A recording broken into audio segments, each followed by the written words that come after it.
नमस्कार मित्रों, मैं आचार्य धर्म शिक्षक सिद्धनाथ त्रिपाठी कुंडली दर्शन में आप लोगों का स्वागत करता हूं। आप लोगों के बीच एक नए विषय को लेकर हाजिर हूं। विषय है बट सावित्री व्रत, विधि विधान और कथा। बट सावित्री व्रत बरगदई अमावस गुरुवार 6 जून 2024 को है। चलिए मित्रों, बट सावित्री व्रत का विधि विधान जानते हैं। बट देव वृक्ष है। बट वृक्ष के मूल में भगवान ब्रह्मा, मध्य में जनार्दन विष्णु तथा अग्रभाग में दिवाहदेव शिव स्थित रहते हैं। देवी सावित्री भी बट वृक्ष में प्रतिष्ठित रहती हैं। बट वृक्ष के नीचे सावित्री ने अपने पति व्रत से मृत पति को पुनः जीवित किया था। तब से यह व्रत बट सावित्री के नाम से किया जाता है। ज्येष्ठ मास के व्रतों में बट सावित्री व्रत एक प्रभावी व्रत है। इसमें बट वृक्ष की पूजा की जाती है। महिलाएं अपने अखंड सौभाग्य एवं कल्याण के लिए यह व्रत करती हैं। सौभाग्यवती महिलाएं श्रद्धा के साथ ज्येष्ठ कृष्ण पक्ष त्रयोदशी से अमावस्या तक 3 दिनों का उपवास रखती हैं। त्रयोदशी के दिन बट वृक्ष के नीचे व्रत का संकल्प इस प्रकार लेना चाहिए। संकल्प: मम वैधव्यादि सकल दोष परिहारार्थ ब्रह्म सावित्री प्रीत्यर्थम च बट सावित्री व्रतम अहम करिष्ये। हिंदी में इस प्रकार भी संकल्प बोल सकते हैं: मेरे वैधव्यादि सकल दोष परिहार्थ के लिए ये और ब्रह्म सावित्री प्रीति के लिए बट सावित्री व्रत करती हूँ। इस प्रकार संकल्प कर यदि 3 दिन उपवास करने का सामर्थ्य न हो तो त्रयोदशी की रात्रि को भोजन, चतुर्दशी की अयाचित तथा अमावस्या को उपवास करके प्रतिपदा को पारणा करना चाहिए। अमावस्या को एक बांस की टोकरी में सप्तधान्य के ऊपर ब्रह्मा और ब्रह्म सावित्री तथा दूसरी टोकरी में सत्यवान एवं सावित्री की प्रतिमा स्थापित कर यथाविधि पूजन करना चाहिए। बट की परिक्रमा करते समय 108 बार या यथाशक्ति सूत लपेटा जाता है।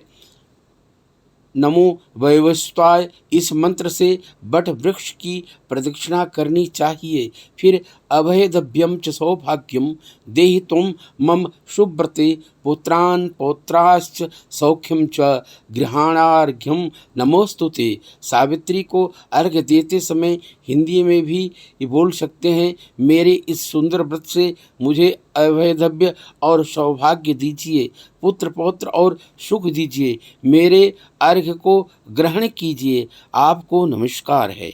इस मंत्र से सावित्री को अर्घ्य देना चाहिए और बट वृक्ष का सिंचन करते हुए प्रार्थना करनी चाहिए: बटदेव वृक्ष अमृत के समान शीतल जल से सींच रही हूँ। जैसे शाखा प्रशाखा आप बढ़ते रहते हैं और पृथ्वी तल को भी स्पर्श कर रहे हैं, वैसे मुझे भी पुत्र पौत्र से सदा संपन्न करिए। चने पर रुपया रखकर बयाने के रूप में अपनी सास को देकर आशीर्वाद लिया जाता है। देश भेद, काल भेद एवं मतांतर से इस व्रत के पालन की भी विधि भी अलग अलग विधियां बतलाई गई हैं। इस व्रत में सावित्री सत्यवान की पुण्य कथा श्रवण करनी चाहिए।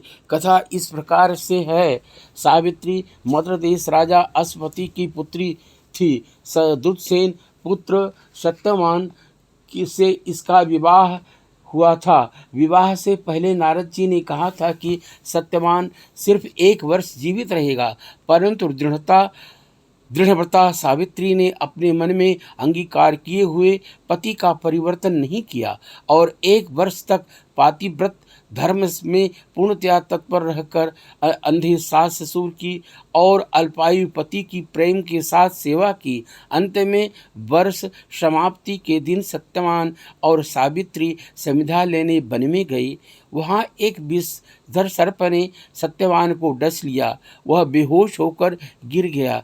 उसी अवस्था में यमराज आए और सत्यवान के सूक्ष्म शरीर को ले जाने लगे।